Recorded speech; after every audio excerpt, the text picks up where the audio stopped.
पारशिवनी मंडळातर्फे निवासी प्रशिक्षण शिबिर उत्साहात। भारतीय जनता पार्टी पारशिवनी मंडळाच्या वतीने दत्त मंदिर टेकडी येथे 28 व 29 मार्च रोजी दीनदयाल उपाध्याय महाप्रशिक्षण वर्ग या 2 दिवसीय निवासी शिबिराचे उत्साहात आयोजन करण्यात आले। शिबिराचे उद्घाटन भाजपा प्रदेश उपाध्यक्ष डॉ. राजू पोद्दार यांच्या हस्ते झाले। या प्रशिक्षण शिबिरात डॉ. राजू पोद्दार, माजी आमदार डी. मल्लिकार्जुन रेड्डी, उदयसिंह उर्फ गज्जू यादव, जिल्हा महामंत्री अजय बोढारे, जिल्हा उपाध्यक्ष संजय मुलमुले, रामटेक जिल्हा महामंत्री राहुल किरपान, कुणाल गड्डमवार, रामटेक विधानसभा प्रमुख सुधाकर मेंघर, माजी भाजपा राज्य परिषद सदस्य तथा विद्यमान जिल्हा कार्यकारिणी सदस्य प्रकाश वांढे, खरेदी विक्री संघाचे अध्यक्ष कांचनराव गिरी, सुरेश भगत, अशोक कुथे, सुरेश बगमारे, माजी नगरसेवक सागर सायरे, छाया एरखेडे, सरपंच पवन बोंद्रे, योगिनी बावनकुळे, फजितराव सहारे, उपसरपंच विजय उपासे आदी मान्यवरांनी उपस्थितांना मार्गदर्शन केले।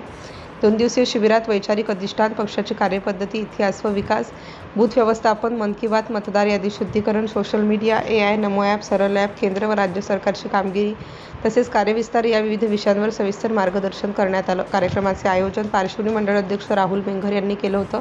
शिबिराचा समारोप 29 मार्चला सायंकाळी करण्यात आला। या शिबिराच्या यशस्वी आयोजनासाठी पारशिवनी भाजपा मंडळातील कुणाल कांबळे, प्रवीण काकडे, आदित्य लांजेवार, कृष्णा चिखले, राजेंद्र भांडवलकर, अभिषेक भुरसे, भुवनेश्वरी भुरसे, चंद्रभान इंगोले, लंकेश पाटील, परसराम राऊत, लोकेश बावनकुळे, अभिलाष देशपांडे, प्रिया मेश्राम, मनीषा मोहड, जितेंद्र गोन्नाडे, दिगंबर खुबाळकर, रुपेश इंगोले, दुर्गाप्रसाद चोरीवर, सुधीर अवस्थी, हरिभाऊ ठाकरे, ज्ञानेश्वर डडमवार, पुष्पा पालीवाल, सूरजसिंह गोठवाड, रोशन कावडे, अभिषेक रागणकर सह असंख्य कार्यकर्त्यांनी परिश्रम घेतले। सिटी इंडिया न्यूजसाठी पारशिवनी तालुका प्रतिनिधी रामू काकडे। राष्ट्राच्या माध्यमातून निर्माण झालेला प्रश्न आहे। पंडित दुसरी चूक केली, शेख अब्दुल्लाने हातच्या त्यावेळेस काश्मीरची सत्तेची सूत्र दिली। हा शेख अब्दुल्ला कोण?